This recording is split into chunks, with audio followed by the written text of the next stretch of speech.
नमस्कार। आज की इस वीडियो में हम बात करेंगे प्री बीएड परीक्षा में पूछे गए सामान्य मानसिक योग्यता रीजनिंग के प्रश्नों के बारे में।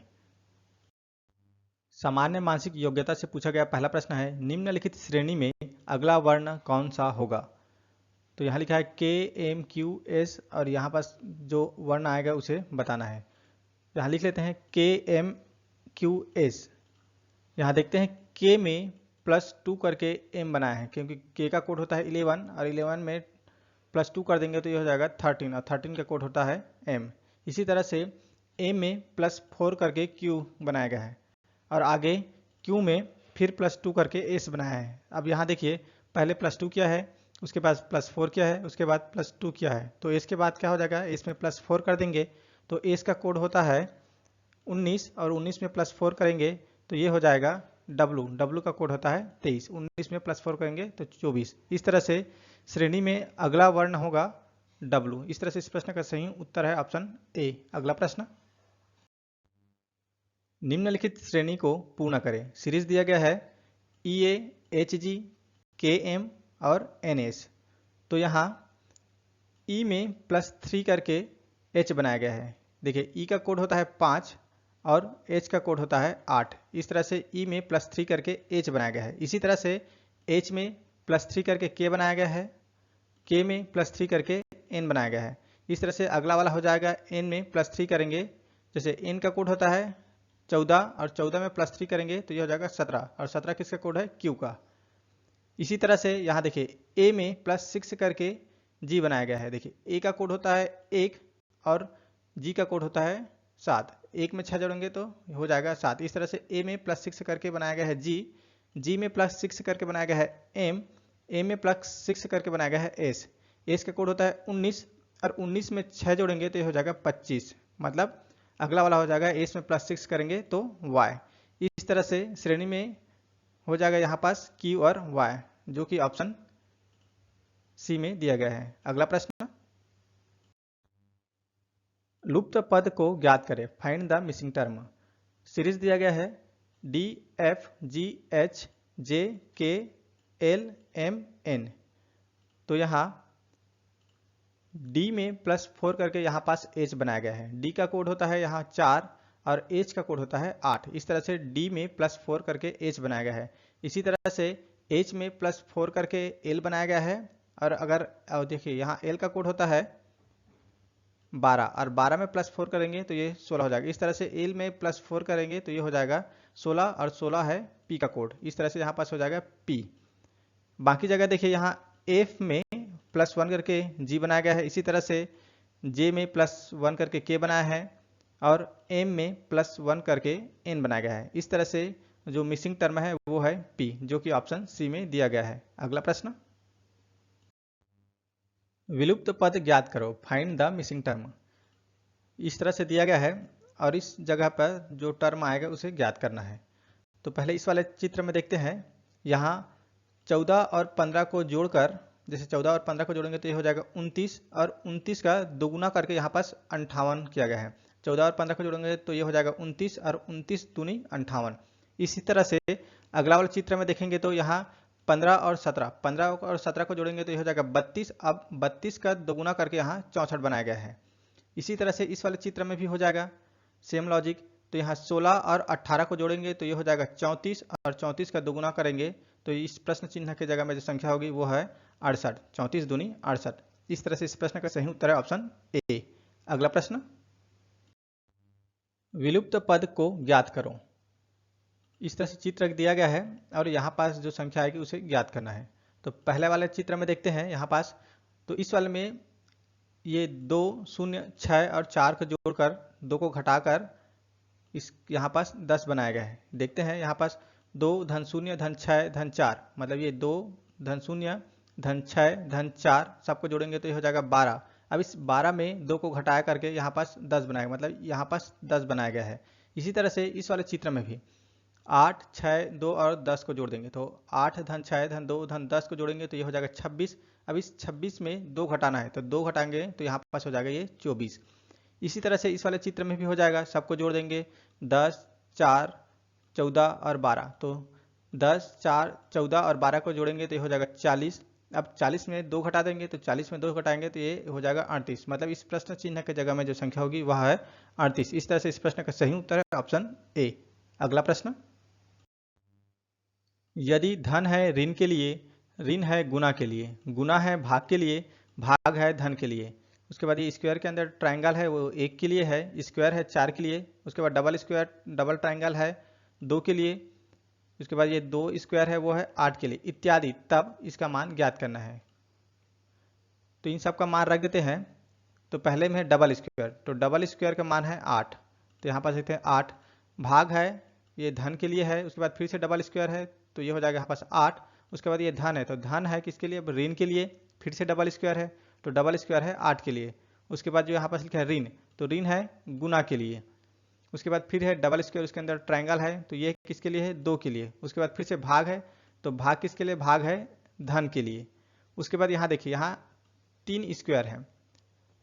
अब इस वाले प्रश्न में देखिए यहाँ 1 स्क्वायर के लिए है 4, उसके बाद यहाँ देखिए 2 स्क्वायर के लिए 8, उसके बाद लिखा है इत्यादि, मतलब 1 स्क्वायर के लिए 4, 2 स्क्वायर के लिए 8, तो 3 स्क्वायर के लिए हो जाएगा 12। इस तरह से यहाँ पास होगा 12। उसके बाद गुना, तो गुना है भाग के लिए, उसके बाद फिर से 1 स्क्वायर है तो 1 स्क्वायर का मतलब होता है 4। अब यहाँ पास 8 और 8 हो जाएगा 16, और यहाँ पास 8 दूनी 16, और इसके बाद ये 12 में 4 का भाग देंगे तो ये हो जाएगा 4 तिया 12। यहाँ पास एक बार लिख देते हैं 16 ऋण 16 धन 3, 16 में 16 घट गया बचा 3। इस तरह से इस प्रश्न का सही उत्तर है ऑप्शन सी 3। अगला प्रश्न, भिन्न को चुनिए। तो यहाँ ऑप्शन ए, ऑप्शन बी और ऑप्शन डी ये तीनों ऑप्शन 12 से भाग चले जाएगा, जबकि ऑप्शन सी जो है वो 12 से भाग नहीं जाएगा। यहाँ देखते हैं तो 12 छक्के 72, 12 एकम 12, 12 सत्ते 84 और 12 अट्ठे 96, उसी तरह से 12 चौक 48, ये 12 दूनी 24, जबकि ऑप्शन सी है वो 12 से भाग नहीं जाएगा। इस तरह से जो ऑप्शन सी है वो अन्य से भिन्न है। अगला प्रश्न, भिन्न को चुनिए। ऑप्शन दिया है जम्मू एवं कश्मीर, हरियाणा, हिमाचल प्रदेश और पंजाब। तो हरियाणा, हिमाचल प्रदेश और पंजाब ये तीनों हैं वो राज्य है, जबकि जम्मू और एवं कश्मीर है वो केंद्र शासित प्रदेश है। इस तरह से इसका सही उत्तर है ऑप्शन ए। 9वां प्रश्न है भिन्न को ज्ञात करें। तो यहाँ देखिए 128 को 16 से भाग देंगे तो यहाँ पास होगा 8, इसी तरह से 154 को 19 से भाग देंगे तो यहाँ पास होगा 8.1।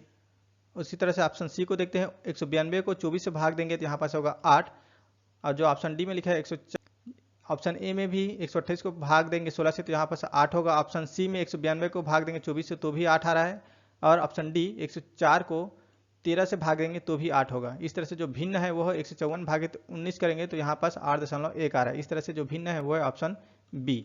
अगला प्रश्न, वह घन चुनिए जो दिए गए कागज के टुकड़े पी से बनने वाले बॉक्स के समरूप हो।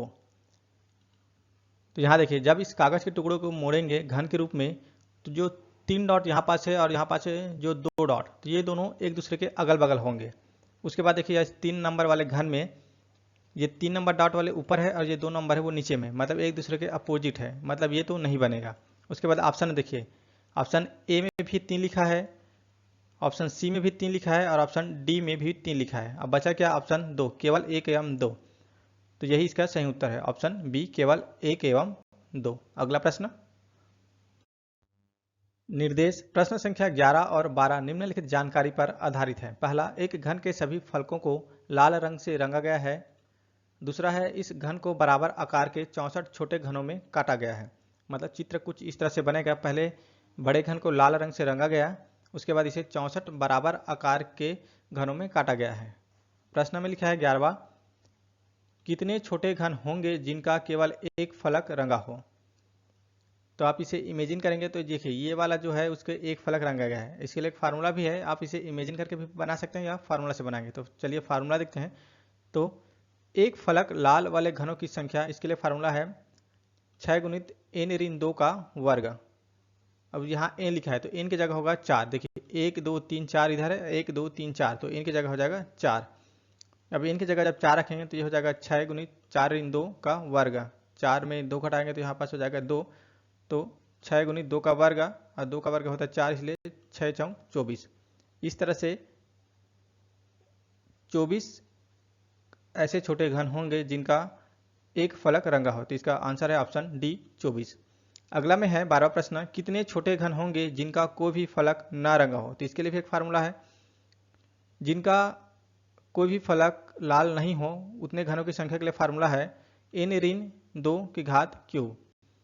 मतलब जिनका कोई भी फलक ना रंगा हो, मतलब जो ये बड़ा घन है उसके जो बीच में जो घन होंगे उस घन के कोई भी फलक रंगा नहीं होगा। तो यह फार्मूला में मार रखते हैं, पहले 4 रख देते हैं इनकी जगह। तो यह जगह 4 ऋण 2 की घात क्यूब, 4 में 2 घटाएंगे तो ये बचेगा 2, मतलब 2 की घात 3 और 2 की घात 3 बराबर होता है 8। इस तरह से इस प्रश्न का सही उत्तर है ऑप्शन बी। अगला प्रश्न, यदि ए है भाग के लिए, बी है गुना के लिए, सी है ऋण के लिए तथा डी है धन के लिए, तब 40A 5B 4A 2D 12C 8 का मान क्या होगा। तो प्रश्न के अनुसार ए बी सी और डी का मान रख देते हैं। तो यहाँ पास हो जाएगा 40, ए की जगह भाग, 5 बी की जगह गुना, 4 ए की जगह रख देंगे भाग, उसके बाद 2 डी की जगह रख देंगे धन, 12 है तो 12 सी की जगह रख देंगे ऋण, उसके बाद लास्ट में 8। अब यहाँ पास ये हो जाएगा, इसे 40 को 5 से भाग देंगे तो हो जाएगा 8, उसके बाद 4 को 2 से भाग देंगे तो 2, उसके बाद 12 में 8 को घटाएंगे तो ये हो जाएगा 4, उसके बाद ये 8 दूनी 16, 16 में 4 जोड़ेंगे तो हो जाएगा 20। इस तरह से इस प्रश्न का सही उत्तर ऑप्शन सी 20। यदि ऋण का उपयोग गुना के लिए, भाग का उपयोग धन के लिए, धन का उपयोग भाग के लिए और गुना का उपयोग ऋण के लिए हो तो 19/2 ऋण 35 धन 10 गुणित 5 का मान ज्ञात कीजिए। तो इसमें जो भाग ऋण धन और जो गुना लिखा है उसे प्रश्न के अनुसार बदल देते हैं। तो ये कुछ इस तरह से हो जाएगा, यहाँ 19 भाग की जगह धन हो जाएगा, 2 ऋण की जगह गुना, 35 है तो 35, उसके बाद धन की जगह भाग 10 और गुना की जगह हो जाएगा ऋण, उसके बाद ये लास्ट में 5। तो ये हो जाएगा 19 धन, उसके बाद इसे इस तरह से और लिख सकते हैं 19 धन 2 गुणित 35 भागित 10 ऋण 5। तो उसके बाद ये 35 दूनी 70 और 70 को 10 से भाग देंगे तो बचेगा 7। इस तरह से 19 धन 7 ऋण 5, 19 में 7 जोड़ेंगे तो ये हो जाएगा 26 और 26 में 5 घटाएंगे तो ये बचेगा 21। इस तरह से इसका सही उत्तर ऑप्शन सी 21। अगला प्रश्न, निम्न में से किन संक्रियाओं को परस्पर बदलने पर दिया गया समीकरण सही हो जाएगा। तो यहाँ लिखा है 64 ऋण 8 गुना 9 भागित 8 बराबर 64, मतलब इसमें से कुछ चिन्ह को बदलना है, उसके बाद यहाँ पास हो जाएगा ये 64 के बराबर। तो यहाँ ऋण के जगह अगर भाग कर दें और भाग की जगह ऋण कर दें तो ये 64 के बराबर हो गया। देखते हैं 64 ऋण की जगह रख देते हैं भाग, उसके बाद 8 गुना 9 और भाग की जगह रख देते हैं ऋण, उसके बाद यहाँ पास से 8। तो ये हो जाएगा 64 में 8 का भाग देंगे तो ये हो जाएगा 8 8 64 गुना 9, उसके बाद ऋण 8, उसके बाद 8 9 72 और 72 में 8 घटाएंगे तो ये बचेगा 64। इस तरह से इस प्रश्न का सही उत्तर है ऑप्शन सी ऋण और भाग। अगला प्रश्न, नीचे दिए गए चित्र में कितने वर्ग हैं। इस चित्र को देखकर बताना है कि इसमें कितने वर्ग हैं। 1 2 3 4, मतलब इधर भी 1 2 3 4, इधर भी 1 2 3 4, मतलब ये बराबर है। तो इससे निकालने के लिए, वर्गों की संख्या गिनने के लिए आप सिंपल से आप गिन के भी निकाल सकते हैं, या तो फिर 1 का वर्ग धन 2 का वर्ग धन 3 का वर्ग धन 4 का वर्ग करेंगे तब भी निकल जाता है। तो हम सिंपल से 1 का वर्ग धन 2 का वर्ग धन 3 का वर्ग धन 4 का वर्ग करके निकालेंगे। तो 1 का वर्ग होता है 1, 2 का वर्ग होता है 4, 3 का वर्ग होता है 9 और 4 का वर्ग होता है 16। सबको जोड़ देंगे तो ये हो जाएगा 30, 4 1 5 और 9 5 14 और 14 में 16 जोड़ेंगे तो ये हो जाएगा 30। इस तरह से इस दिए गए चित्र में वर्गों की संख्या है 30, जो कि ऑप्शन सी में दिया गया है। अगला प्रश्न, कौन सी संख्या प्रश्न चिन्ह को प्रतिस्थापित करती है। मतलब इस प्रश्न चिन्ह की जगह में जो संख्या आएगी उसे ज्ञात करना है। तो इस पहले वाले चित्र में देखिए, यहाँ 7 और 5 का अंतर हो जाएगा 2, इसी तरह से 11 और 13 का अंतर होता है 2। अब इस 2 और 2 को जोड़ेंगे तो होता है 4, उसी 4 को यहाँ बीच में लिखा गया है। इसी तरह से दूसरे वाले चित्र में देखिए, 3 और 2 का अंतर होता है 1 और 5 और 7 का अंतर होता है 2। अब इस 2 में 1 को जोड़ेंगे तो 3 होता है, उसी 3 को यहाँ बीच में लिखा गया है। तीसरे वाले चित्र में देखिए, यहाँ 29 और 23 का अंतर होता है 6 और 37 और 31 का अंतर होता है 6। अब इस 6 और 6 को जोड़ेंगे तो होता है 12 और इसी 12 को बीच में लिखा गया है। इसी तरह से इस चौथे वाले चित्र में भी देखिए, यहाँ 29 और 23 का अंतर होता है 6। अब इसमें कितना जोड़ा जाए तो 8 होगा, मतलब 6 में अगर 2 जोड़ेंगे तो 8 बन जाएगा। तो यहाँ पास 17 लिखा है, तो यहाँ पास अगर 19 रख देंगे तो 2 बच जाएगा, दोनों का अंतर। तो यहाँ पास अगर 19 रख देंगे तो 19 और 17 का अंतर हो जाएगा 2, और 6 में 2 जोड़ेंगे तो ये बीच वाला संख्या है 8 है, वो बन जाएगा। इस तरह से इस प्रश्न का सही उत्तर है ऑप्शन ए 19। अगला प्रश्न, विलुप्त पद ज्ञात करो। इस प्रश्न चिन्ह की जगह में जो संख्या आएगी उसे ज्ञात करना है। तो पहले इस वाले में देखते हैं इसमें कौन सा लॉजिक लगा है। तो इस वाले में लॉजिक लगा है 11 का वर्ग किया है, उसके बाद 1 का वर्ग करके उसे घटा दिया गया है। तो 11 का वर्ग ऋण 1 का वर्ग है, तो 11 का वर्ग होता है 121, 1 का वर्ग होता है 1, 121 में 1 घटाएंगे तो ये बचता है 120। मतलब यहाँ पास 11 का वर्ग किया है पहले, उसके बाद 1 का वर्ग किया है और उस दोनों को घटा देंगे तो ये हो जाएगा 120। इसी तरह से इस वाले में भी देखिए, तो यहाँ भी 7 का वर्ग कर देंगे ऋण 2 का वर्ग, तो 7 का वर्ग होता है 49 और 2 का वर्ग होता है 4। 49 में अगर 4 घटाएंगे तो बचेगा 45, वही संख्या यहाँ पास लिखा हुआ है। इसी तरह से इस वाले में देखते हैं, तो यहाँ भी पहले 5 का वर्ग करेंगे ऋण 3 का वर्ग, तो 5 का वर्ग होता है 25 और 3 का वर्ग होता है 9। 25 में 9 घटाएंगे तो 16, मतलब ये जो लुप्त पद प्रश्न चिन्ह है उसके जगह में हो जाएगा 16। इस तरह से इस प्रश्न का सही उत्तर है ऑप्शन सी। अगला प्रश्न, एक तस्वीर की ओर संकेत करते हुए एक आदमी ने कहा, मेरे कोई भाई या बहन नहीं है, परंतु उस आदमी के पिता मेरे पिता के पुत्र है। वह तस्वीर किसकी थी? तो ये एक तस्वीर है और इस तस्वीर की ओर संकेत करते हुए एक आदमी ने कहा कि मेरे कोई भाई या बहन नहीं है, परंतु उस आदमी के पिता, मतलब इस आदमी के पिता मेरे पिता के पुत्र है, मतलब जो आदमी है उसके पिता के ये जो है पुत्र है। अब प्रश्न में पूछा है वह तस्वीर किसकी थी। अब प्रश्न देखिए, यहाँ पास देखिए ये दोनों बराबर में है, लेकिन यहाँ पास लिखा है प्रश्न में मेरे कोई भाई या बहन नहीं है, तो मतलब ये जो है यहाँ पास आ जाएगा, मतलब कुछ इस तरह से इसका डायग्राम बनेगा। अब प्रश्न में पूछा है वह तस्वीर किसकी थी, मतलब ये जो तस्वीर है ये जो आदमी है वह स्वयं है, मतलब जो ये तस्वीर है वह उस आदमी का पुत्र है। इस तरह से इसका सही उत्तर ऑप्शन सी, उसके पुत्र की। अगला प्रश्न, किसी सांकेतिक कोड में प्रॉब्लम को MPERLOB लिखा जाता है, तो उसी कोड में नंबर्स को कैसे लिखेंगे।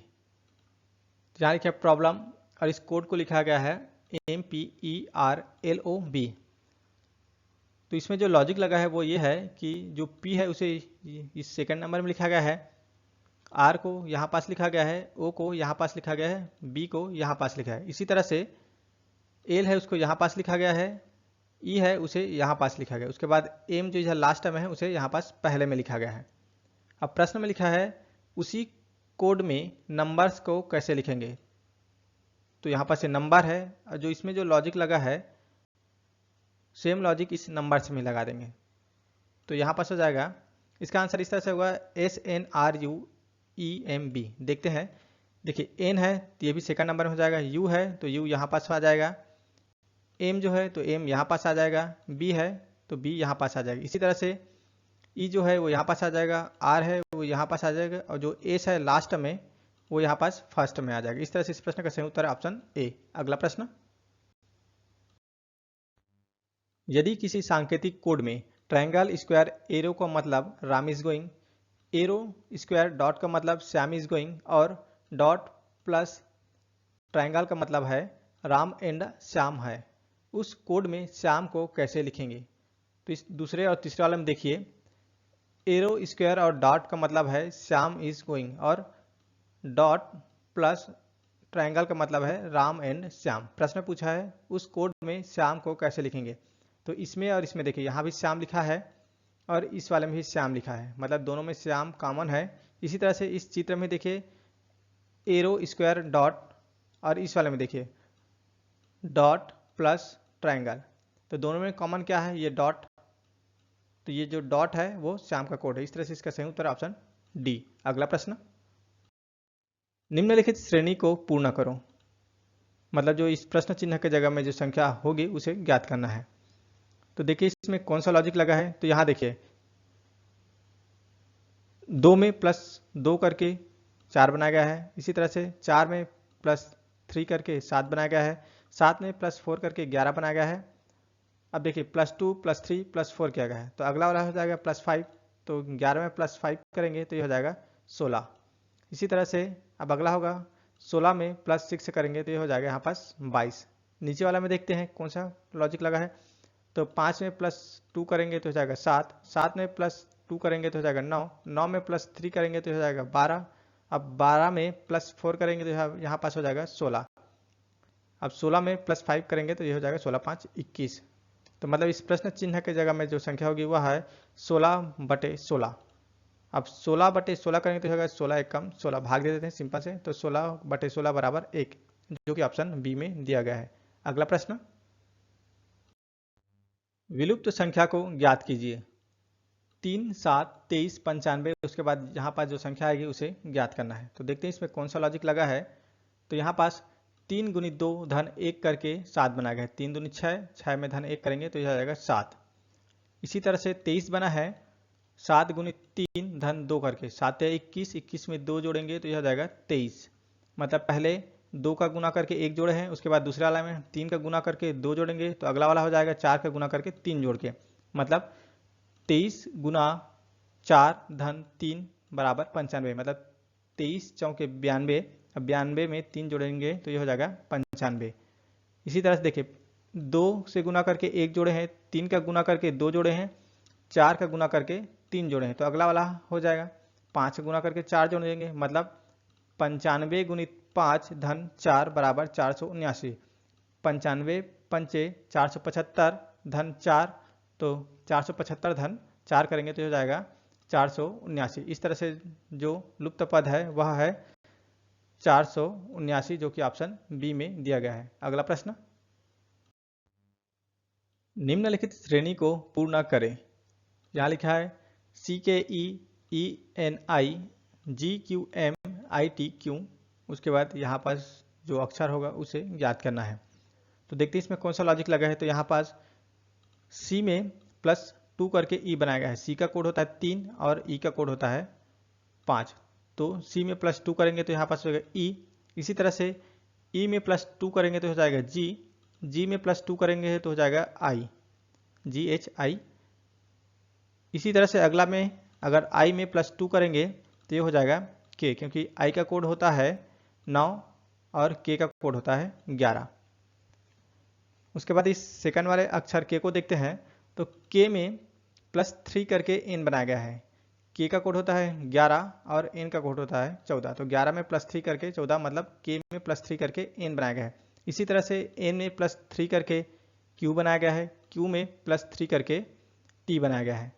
तब अगला हो जाएगा T में +3 करेंगे तो W, T का कोड होता है 20 और W का कोड होता है 23, तो 20 में 3 जोड़ेंगे तो 23, मतलब T में +3 करके W बनाया गया है। अब उस E में देखते हैं, इस तीसरे वाले अक्षर में। तो E में +4 करके I बनाया गया है। E का कोड होता है 5 और I का कोड होता है 9, मतलब 5 में +4 करेंगे तो हो जाएगा 9, मतलब E में +4 करके I बनाया गया है। इसी तरह से I में +4 करके M बनाया गया है, M में +4 करके Q बनाया गया है। Q का कोड होता है 17 और 17 में +4 करेंगे तो ये होगा U, मतलब KWU, जो कि ऑप्शन डी में दिया गया है। देखिए Q का कोड होता है 17 और U का कोड होता है 21, 17 में 4 जोड़ेंगे तो होता है 21। इस तरह से इस प्रश्न का सही उत्तर है ऑप्शन डी, KWU। अगला प्रश्न, पीट दर ना का मतलब यू आर गुड, डर टोक पा का मतलब गुड एंड बैड, और टीन ना टोक का मतलब दे आर बैड। तो इस भाषा में दे के लिए कौन सा शब्द आता है। तो यहाँ देखिए इस तरह से कोड दिया गया है। पिट डर ना का मतलब यू आर गुड, डर टोक पा का मतलब गुड एंड बैड, और टीन ना टोक का मतलब है दे आर गुड। इस पहले और दूसरे में देखिए कॉमन क्या है, डर टोक पा, और इस वाले में लिखा है टीन ना टोक, मतलब यहाँ भी टोक लिखा है, यहाँ पास भी टोक लिखा है। अब देखें डर टोक पा का मतलब होता है गुड एंड बैड, और टीन ना टोक का मतलब होता है दे आर गुड। इन दोनों में कॉमन है टोक, और इस साइड में कॉमन है बैड। यहाँ पास बैड लिखा है, यहाँ पास बैड लिखा है, मतलब टोक का कोड है बैड। इसी तरह से पहले और इस तीसरे वाले में देखिए, पिट डर ना का मतलब होता है यू आर गुड, और तीसरे में टीन ना टोक का मतलब होता है दे आर बैड। अब दोनों में कॉमन क्या है, यहाँ पास देखिए, यहाँ पास भी ना है और यहाँ पास भी ना है। अब इस साइड में देखिए यू आर गुड और दे आर बैड में कौन सा कॉमन है, यहाँ देखिए यहाँ पास आर लिखा है और यहाँ पास आर लिखा है, मतलब ना का कोड हो जाएगा आर। अब देखिए बैड का कोड है टोक, आर का कोड है ना, तो बचा क्या टीन, तो इस तरह से टीन का कोड हो जाएगा दे। अब प्रश्न में यही पूछा है दे के लिए कौन सा शब्द आता है, तो दे के लिए शब्द होगा टीन। इस तरह से इसका सही उत्तर ऑप्शन बी टीन। अगला प्रश्न, प्रश्न चिन्ह किस उत्तर चित्र में सन्निहित एवं छुपा हुआ है। यह प्रश्न चिन्ह है और ये उत्तर चित्र है। अगर इस प्रश्न चित्र को कुछ इस तरह से घुमा दिया जाए तो ये जो दूसरा वाला चित्र है उसमें सन्निहित है। इस तरह से इस प्रश्न का सही उत्तर है ऑप्शन बी। अगला प्रश्न, प्रश्न चित्र किस एक उत्तर चित्र में सन्निहित एवं छुपा हुआ है। तो ये प्रश्न चिन्ह है और ये उत्तर चित्र है। इस पहला वाले चित्र में देखिए ये वाला चित्र है यहाँ पास है, ये दो डॉट और त्रिभुज बना है वो यहाँ पास है, जो एक डॉट बना है वो यहाँ पास है, और इस वाला चित्र इस यहाँ पास है। इस तरह से जो प्रश्न चित्र है वो पहला वाला चित्र में सन्निहित है। इस तरह से इसका सही उत्तर है ऑप्शन ए। अगला प्रश्न, निम्नलिखित में से कौन सा चित्र आभूषण, सोना और चांदी के मध्य सही संबंध को दर्शाता है। तो इसका डायग्राम कुछ इस तरह से बनेगा। यह है आभूषण, और कुछ सोना से आभूषण बनाए जाते हैं और कुछ चांदी से आभूषण बनाए जाते हैं। तो ये जो डायग्राम है वो ऑप्शन डी से मिलता जुलता है। इस तरह से इसका सही उत्तर ऑप्शन डी। अगला प्रश्न, निम्न व्यवस्था में कितने ऐसे अक्षर हैं जिसके ठीक पहले एक चित्र तथा बाद में एक अंक है। तो इस व्यवस्था में देखकर बताना है ऐसे अक्षर जिसके ठीक पहले एक चित्र तथा बाद में एक अंक है। तो इस चित्र को देखने के बाद पता चलता है यहाँ पास ये अक्षर है, उसके ठीक पहले एक चित्र है, उसके बाद एक अंक है, और किसी में नहीं है। इस तरह से इसका सही उत्तर है ऑप्शन ए एक। अगला प्रश्न, राम श्याम से लंबा है, श्याम मोहन से छोटा है। हरीश अमर से लंबा है परंतु श्याम से छोटा है। यदि राम मोहन से लंबा है तो इनमें किसकी लंबाई सबसे कम है। तो प्रश्नानुसार जमा लेते हैं। प्रश्न में लिखा है राम श्याम से लंबा है, तो राम जो है वो श्याम से लंबा है। आगे लिखा है श्याम मोहन से छोटा है, जो श्याम है वो मोहन से छोटा है। उसके बाद लिखा है हरीश अमर से लंबा है, जो हरीश है वो अमर से लंबा है परंतु श्याम से छोटा है, परंतु श्याम से जो हरीश है वो छोटा है। उसके बाद लिखा है यदि राम मोहन से लंबा है, मतलब राम जो है वो मोहन से लंबा है, तो राम मोहन से लंबा है। अब प्रश्न में पूछा है इनमें किसकी लंबाई सबसे कम है। तो इसे देखने के बाद पता चलता है जो अमर है उसकी लंबाई सबसे कम है। इस तरह से इसका सही उत्तर है option C Amar. Thanks for watching. Jai Hind.